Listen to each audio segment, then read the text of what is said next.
Bismillahirrahmanirrahim. Assalamualaikum warahmatullahi wabarakatuh. Kepada mahasiswa yang memprogramkan mata kuliah hukum pengadaan barang dan jasa, pada kesempatan kali ini saya akan melanjutkan lagi pembahasan materi yang selanjutnya, yaitu tentang dasar hukum dalam pengadaan barang dan jasa. Pada pertemuan sebelumnya sudah saya sampaikan materi tentang beberapa hal yang mendasar.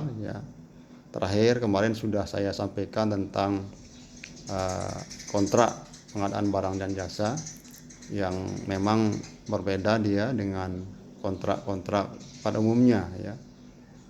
Jadi pada pertemuan kali ini saya akan melanjutkan lagi materi tentang dasar hukum pengadaan barang dan jasa.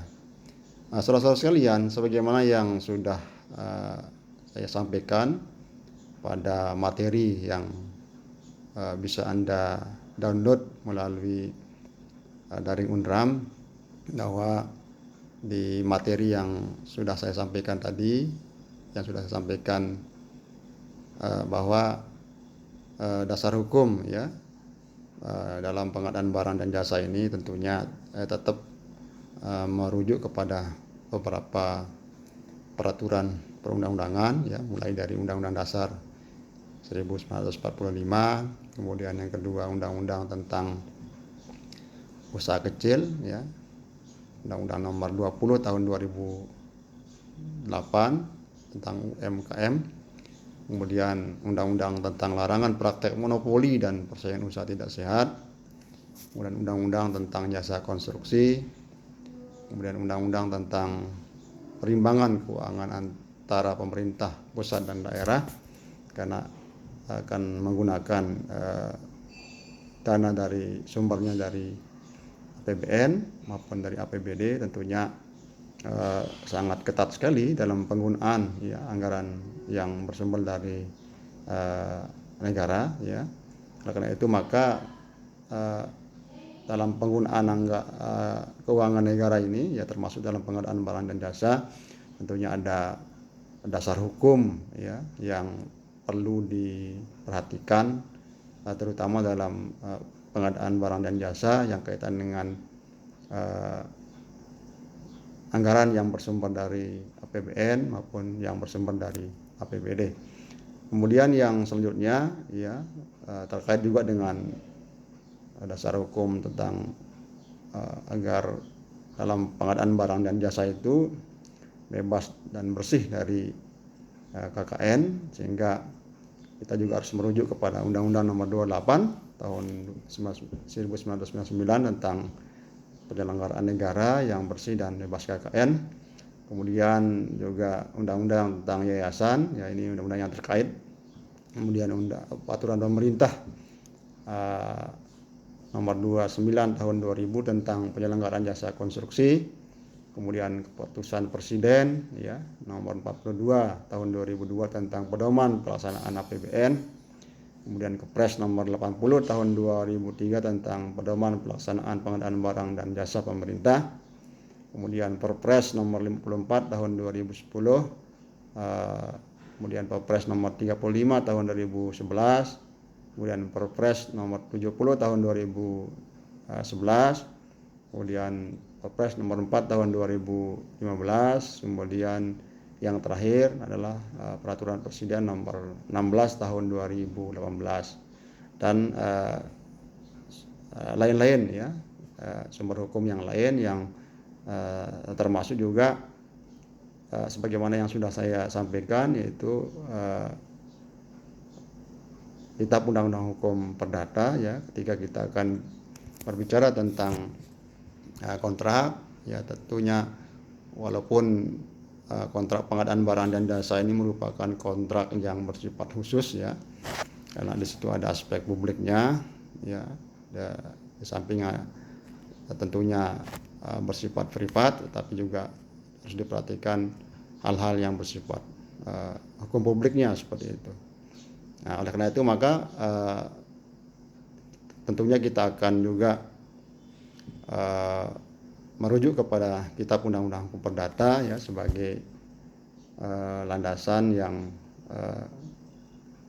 dapat kita katakan sebagai yang bersifat bisa umum, bisa khusus ya ketika menyangkut tentang kontrak seperti itu.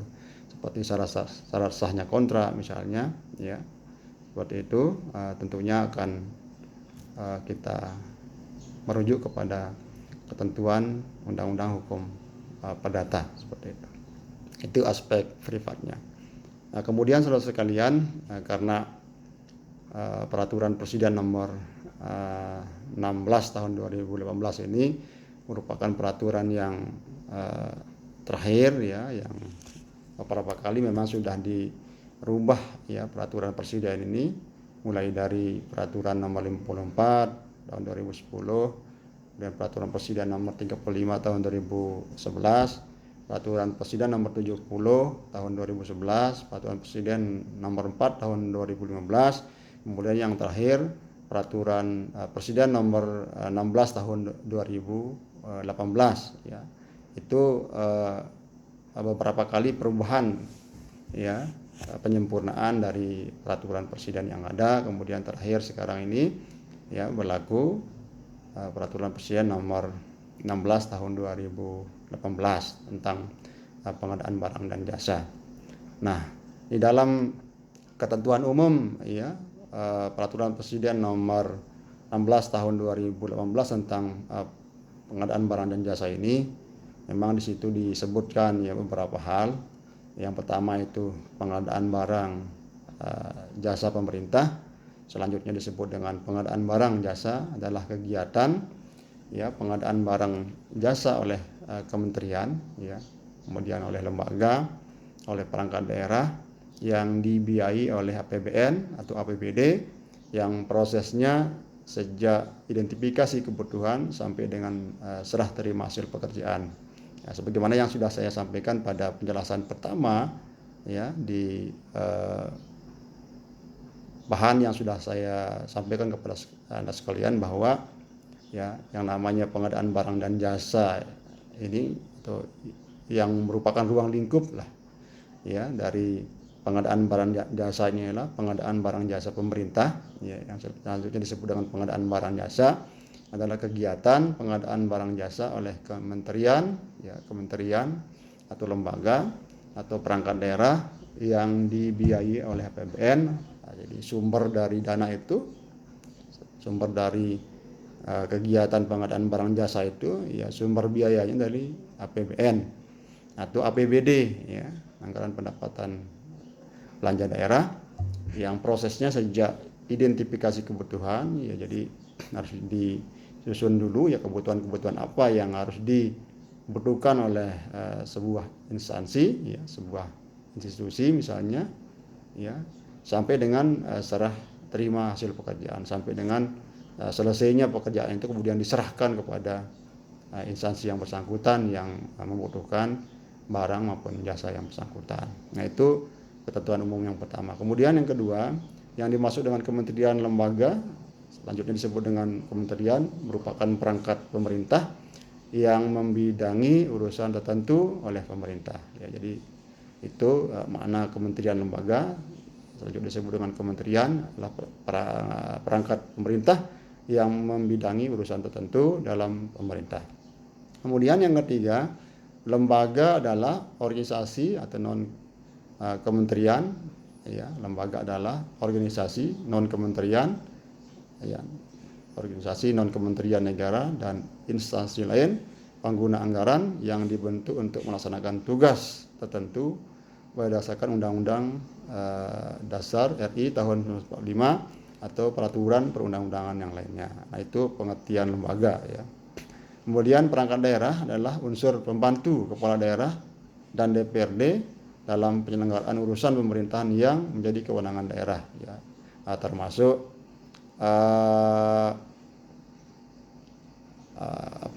dinas-dinas misalnya yang ada di daerah yang membantu kepala daerah dan DPRD dalam menyelenggarakan urusan pemerintahan yang menjadi kewenangan daerah. Nah, itu makna perangkat daerah. Kemudian yang kelima, pemerintah daerah adalah kepala daerah sebagai unsur penyelenggara pemerintahan daerah yang memimpin pelaksanaan urusan pemerintahan yang menjadi kewenangan daerah otonom. Misalnya bupati, ya, wali kota itu merupakan pemerintahan daerah seperti itu. Kemudian yang ke-6, lembaga kebijakan pengadaan barang jasa pemerintah yang selanjutnya disingkat dengan LKPP adalah lembaga pemerintahan yang bertugas mengembangkan dan merumuskan kebijakan pengadaan barang dan jasa. Ya, ini lembaga kebijakan pengadaan barang dan jasa pemerintah yang selanjutnya disebut dengan LKPP adalah lembaga pemerintah yang bertugas mengembangkan dan merumuskan kebijakan pengadaan barang dan jasa. Nah, itu LKPP. Kemudian pengguna anggaran, ya, pengguna anggaran atau PA adalah pejabat yang pemegang kewenangan, yang adalah pejabat pemegang kewenangan pengguna anggaran kementerian, lembaga, perangkat daerah. Ya, jadi itu pengguna anggaran atau PA, pejabat pemegang kewenangan penggunaan anggaran kementerian, lembaga, perangkat daerah. Kalau kita di sini di universitas itu Bapak Rektor, ya, sebagai pejabat pemegang kewenangan pengguna anggaran. Kemudian yang ke-8, kuasa pengguna anggaran pada pelaksanaan APBN selanjutnya disebut dengan KPA adalah pejabat yang memperoleh kuasa dari PA untuk melaksanakan sebagian kewenangan dan tanggung jawab penggunaan anggaran pada kementerian, lembaga yang bersangkutan, ya, kuasa pengguna anggaran atau KPA. Kemudian yang ke-9, kuasa pengguna anggaran pada pelaksanaan APBD adalah pejabat yang diberi kuasa untuk melaksanakan sebagian kewenangan pengguna anggaran dalam pelaksanaan sebagian tugas dan fungsi perangkat daerah. Nah, itu yang kuasa pengguna anggaran, ya, pada pelaksanaan APBD. Jadi di APBN, ya, ada kuasa pengguna anggarannya, kemudian di APBD juga ada.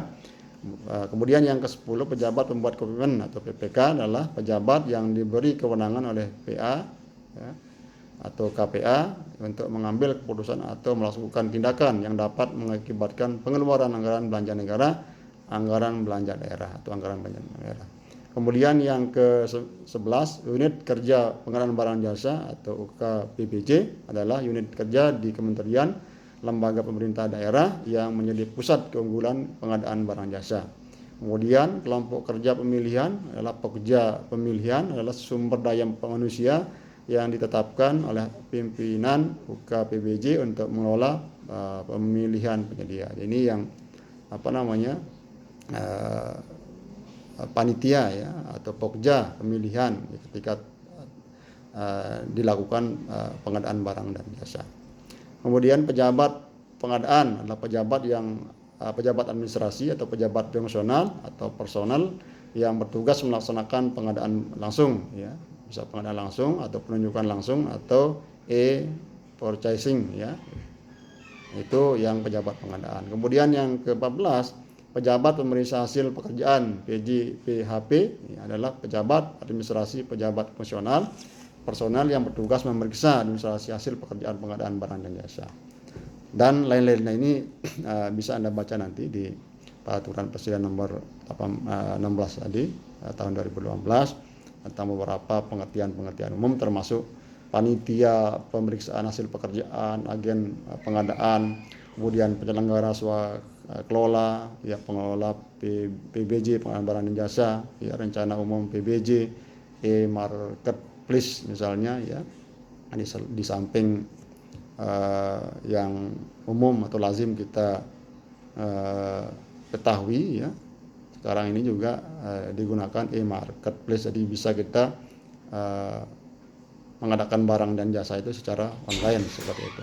Kemudian layanan pengadaan secara elektronik, kemudian aparat pengawas intern pemerintah, kemudian pengadaan barang jasa melalui swakelola, organisasi kemasyarakatan ormas, kelompok masyarakat, pengadaan PBJ melalui penyedia, kemudian pelaku usaha itu siapa, penyedia barang jasa pemerintah, penyedia itu siapa, kemudian pengertian barang, kemudian pekerjaan konstruksi, jasa lainnya non konsultasi, ya. Harga perkiraan sendiri HPS, kemudian pembelian secara elektronik, kemudian tender seleksi internasional, penunjukan langsung, kontrak pengadaan, termasuk juga UMKM, ya, usaha mikro kecil menengah, surat jaminan, sanksi daftar hitam, pengadaan berkelanjutan, konsolidasi PBJ, kemudian keadaan kohar atau overma. Ini hal-hal umum, ya, pengertian umum yang ada dalam peraturan presiden nomor 16 tahun 2018. Nanti secara secara lengkapnya nanti bisa Anda baca sendiri di peraturan presiden nomor 16 tahun 2018 yang bersangkutannya. Kemudian saudara sekalian, yang paling penting dari apa yang sudah saya sampaikan pada pertemuan kali ini, yaitu menyangkut tentang ruang lingkup, ya, pemberlakuan peraturan presiden nomor 16 tahun 2018 ini. Itu yang penting. Jadi apakah pemberlakuannya untuk setiap pengadaan barang dan jasa, ya, atau seperti apa dia, ya. Kalau kita lihat, yang pertama, PBJ atau pengadaan barang jasa di lingkungan kementerian, ya, lembaga, perangkat daerah yang menggunakan anggaran belanja dari APBN, APBD. Jadi hanya pengadaan barang dan jasa di lingkungan kementerian atau lembaga atau perangkat daerah yang sumbernya anggarannya menggunakan APBD dan atau APBN. Nah, itu yang pengadaan barang jasa yang sumbernya dari APBN atau APBD, baik yang dilakukan oleh kementerian, lembaga atau perangkat daerah. Jadi yang diatur itu, ya, jadi yang diatur atau yang tunduk pada peraturan presiden ini adalah dalam pengadaan barang dan jasa, ya, di lingkungan kementerian maupun lembaga maupun peringkat daerah, ya, yang menggunakan anggaran yang sumbernya dari APBN dan APBD. Jadi jelas, ya, jadi sumbernya dari APBN maupun APBD. Kemudian yang kedua, ya, pengadaan barang jasa menggunakan anggaran belanja dari APBN APBD sebagaimana yang dimaksud dalam huruf A tadi yang sudah saya sebutkan, termasuk PBJ atau pengadaan barang jasa yang sebagian atau seluruh dananya bersumber dari pinjaman dalam negeri atau hibah dalam negeri yang diterima oleh pemerintah atau Pemda. Nah, ini dana hibah ini juga seperti itu. Ya, jadi PBJ yang menggunakan anggaran belanja dari APBN APBD, ya, sebagaimana yang dimaksud dengan huruf A yang di atas, termasuk PBJ yang sebagian atau seluruh dananya bersumber dari pinjaman dalam negeri, ya. Jadi pinjaman dalam negeri itu ketika dia bagian daripada pinjaman, ya, pemerintah, ya, atau hibah misalnya, ya, jadi pinjaman maupun hibah kemudian menjadi bagian dari APBN atau APBD, ya, maka harus tunduk kepada pengadaan barang dan jasa. Itu kalau dalam pengadaan barang jasa, ya, itu harus tunduk, ya, kepada peraturan presiden ini, ya, dari dana pinjaman kemudian hibah, ya, seperti itu. Kemudian yang ketiga, jadi pengadaan barang dan jasa yang menggunakan anggaran belanja dari APBN atau APBD sebagaimana yang dimaksud pada huruf A, termasuk pengadaan barang jasa yang sebagian atau seluruhnya dibiayai dari pinjaman luar negeri, ya, hibah luar negeri atau hibah luar negeri. Jadi baik pinjaman dalam negeri atau hibah dalam negeri. Kemudian yang ketiga itu pinjaman luar negeri atau hibah luar negeri, itu harus tunduk, ya, kepada peraturan presiden nomor 16 tahun 2018, ya. Jika sumbernya tadi dalam pengadaan barang jasa itu sumbernya dari pinjaman luar negeri atau hibah luar negeri misalnya, ya, harus tunduk kepada peraturan presiden nomor 16 tahun 2018 ketika berbicara tentang pengadaan barang dan jasa. Kemudian selanjutnya saudara sekalian, dalam Perpres ini hal yang perlu juga diketahui tentang barang, misalnya sebagaimana yang saya sampaikan, ya, barang itu kalau dalam hukum perdata, ya, benda itu ada yang benda bergerak, ada benda tetap, ya seperti itu ya. Dalam pengadaannya ya, ini harus tunduk kepada peraturan di bidang pengadaan barang jasa, termasuk juga peraturan Presiden nomor 16 tahun 2018. Jadi ada istilah barang, kemudian ada istilah pekerja konstruksi, kemudian jasa konsultasi ya, dan jasa lainnya. Oleh karena itu maka PBJ sebagaimana yang dimaksud di atas dapat dilakukan secara terintegrasi. Jadi bisa terintegrasi dia ya, baik dalam pengadaan barang, kemudian pekerjaan konstruksi, jasa konsultasi dan jasa lainnya. Kemudian pengadaan barang jasa sebagaimana yang dimaksud di atas dilakukan bisa secara swakelola ataupun melalui penyedia ya. Jadi secara umum dalam pengadaan barang jasa ini dilakukan secara sistem swakelola, artinya dilakukan sendiri ya oleh lembaga, kementerian, lembaga atau perangkat daerah ya, atau melalui penyedia, kan seperti itu. Dua, secara swakelola, kemudian yang kedua secara melalui penyedia, seperti itu yang diatur dalam peraturan Presiden nomor 16 tahun 2018.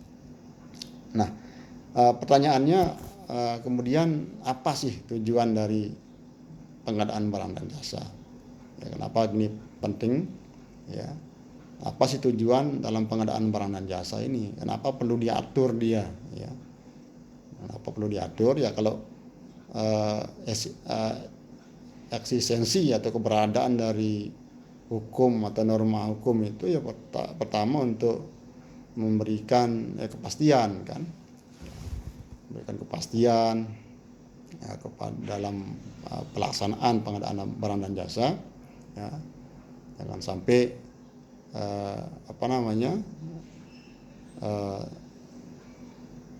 melanggar aturan ya, sehingga tidak memberikan kepastian dalam pelaksanaan pengadaan barang dan jasa ini. Nah, sehingga tujuan pertama, kalau tujuan norma hukum itu pertama itu kepastian hukum ya, agar dia pasti ya secara hukum dalam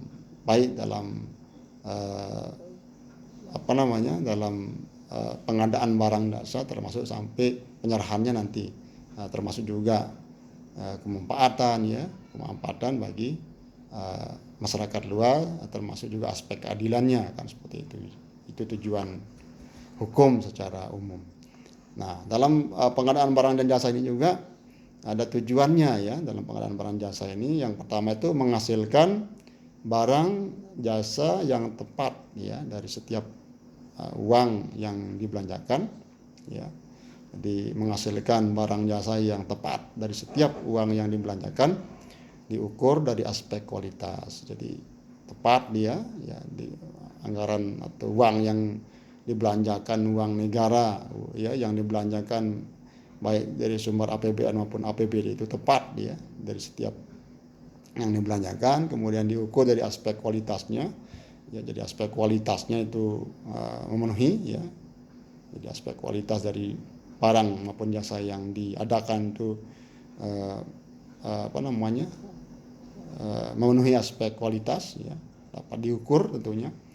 Kemudian jumlahnya ya, jumlah barang ya maupun jasa, volumenya, kemudian waktu pengadaannya ya, biayanya berapa, kemudian lokasi dan penyediaannya siapa ya, ini tujuannya ya. Jadi menghasilkan barang jasa yang tepat dari setiap uang yang dibelanjakan ya, diukur dari aspek kualitas dari barang maupun jasa yang diadakan, termasuk jumlahnya, volumenya, waktunya ya, kemudian biayanya, lokasi, kemudian penyedia, jadi pihak penyedia ya dari barang dan jasa itu. Kemudian yang kedua tujuannya adalah meningkatkan penggunaan produk dalam negeri. Nah, ini yang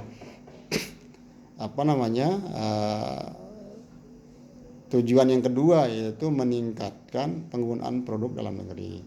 Jadi ini juga sangat bagus ya peraturan presiden ini, karena ini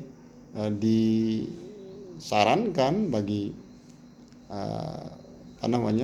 kementerian, lembaga maupun perangkat daerah itu ya untuk menggunakan produk-produk dalam negeri, sehingga ya produk dalam negeri ini bisa diserap ya, bisa diserap tidak hanya produk yang dari luar, tetapi produk-produk yang memang sudah dihasilkan oleh anak bangsa ini bisa diserap ya, bisa digunakan oleh lembaga ya, kementerian, lembaga maupun perangkat daerah ini dalam ketika melakukan pengadaan barang dan jasa. Sehingga tujuannya adalah yang kedua adalah meningkatkan penggunaan produk dalam negeri. Ya, jadi ini tujuan yang sangat bagus. Jadi bagaimana bisa menyerap ya produk-produk dalam negeri ini ya bisa digunakan ya, atau kita cinta kepada produk dalam negeri ini juga selaras dia dengan jiwa tujuan dari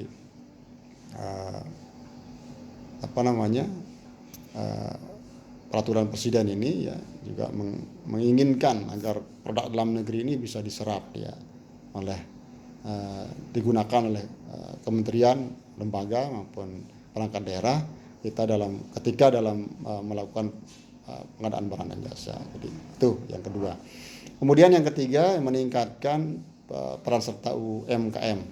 Nah ini tugas yang sangat berat ya, sangat mulia ya, karena kita untuk mengangkat harkat dan martabat bangsa kita ini, wabil khusus kepada usaha mikro kecil menengah ini ya perlu dilakukan melibatkan ya peran sertanya ya, termasuk menyerap produk-produk dari UMKM ini ya, termasuk juga misalnya bekerja sama dengan UMKM ya, sehingga bisa menjadi solusi dalam mengatasi ya pemasaran, terutama kalau UMKM ini kan seperti itu, dia kesulitan sekali dalam pemasaran. Oleh karena itu maka dengan peraturan presiden ya nomor 16 tahun 2018 ini sangat met dia gitu loh ya, ketika produk dalam negeri ini bisa digunakan, diserap ya, digunakan oleh kementerian, lembaga ya, kemudian dengan juga memberikan porsi ya, melibatkan ya peran serta UMKM ya, tentunya ini akan dapat meningkatkan ya pertumbuhan ekonomi ya, meningkatkan peluang usaha, menggairahkan usaha UMKM kita seperti itu. Itu yang ketiga ya, meningkatkan peran serta UMKM. Kemudian yang keempat, meningkatkan peran pelaku usaha nasional ya, secara umum.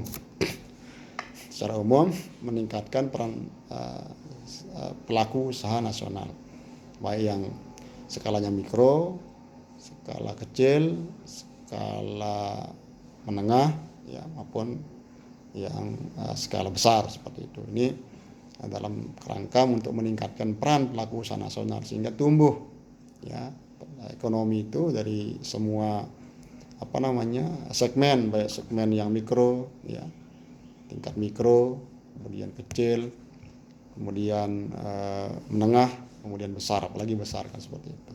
Nah ini yang diharapkan ya, tujuan dari peraturan presiden atau PBJ, tentang PBJ ini adalah untuk meningkatkan peran pelaku usaha nasional. Kemudian yang kelima, untuk mendukung ya pelaksanaan penelitian dan pemanfaatan barang jasa hasil penelitian. Nah diharapkan juga dari hasil-hasil riset yang dilakukan oleh masyarakat perguruan tinggi ya, masyarakat kampus atau masyarakat pada umumnya ya, yang melakukan, yang concern di bidang penelitian ya, kemudian dapat dimanfaatkan ya hasil penelitian ya, barang jasa hasil penelitian dari perguruan tinggi pada khususnya, kemudian masyarakat yang melakukan riset ya, penelitian pada umumnya. Ini bisa dilakukan pemanfaatan hasil riset barang jasa dari perguruan tinggi ya, maupun dari masyarakat luas yang concern di bidang penelitian. Kemudian yang keenam, meningkatkan keikutsertaan industri kreatif. Ya, industri kreatif ya, notabene industri yang bergerak dalam bidang industri kreatif ya, usaha kreatif ya, seperti itu ya. Termasuk ini perhatian dari pemerintah kita sekarang ini sedang mengembangkan industri kreatif ya, industri kreatif yang hampir anak-anak milenial ini, anak-anak muda ini biasanya menggandrungi ya, sangat banyak ya inovasi ya, banyak kreativitas mereka di bidang industri kreatif ini seperti itu. Kemudian yang ketujuh, mendorong pemerataan ekonomi ya. Tujuan dari pelaksanaan kegiatan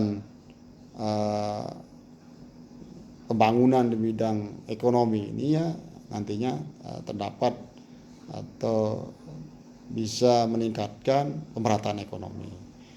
Tidak hanya bagi industri besar ya, atau industri menengah, tetapi juga semua segmen ya, semua segmen bisa merata dia ya, pertumbuhan ekonomi ya, pemerataan ekonomi.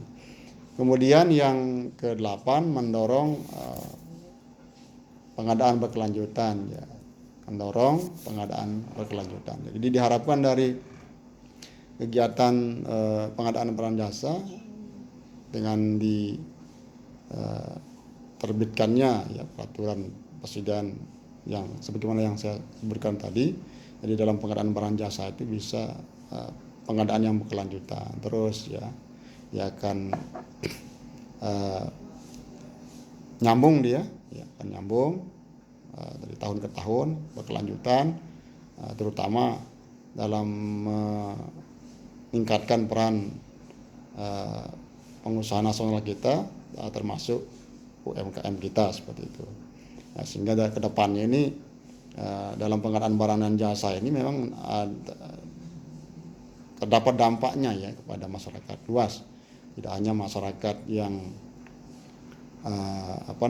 besar ya, usaha besar, tapi juga kepada masyarakat luas, pelaku usaha kecil ya, ini terdapat ya, terjadi ya pertumbuhan ekonomi, kemudian terjadi ujungnya pemerataan di bidang ekonomi. Nah, itulah adik-adik sekalian yang dapat saya sampaikan pada kesempatan kali ini ya, dengan penjelasan yang singkat ini ya, mudah-mudahan Anda bisa menangkapnya, dan mohon Anda bisa mencari ya informasi yang lain di media yang lain ya. Mudah-mudahan apa yang saya sampaikan ini ya bisa memberikan gambaran ya tentang dasar hukum, termasuk juga tentang tujuan dari pengadaan barang dan jasa pemerintah ini. Demikian mungkin yang dapat saya sampaikan. Terima kasih. Assalamualaikum warahmatullahi wabarakatuh.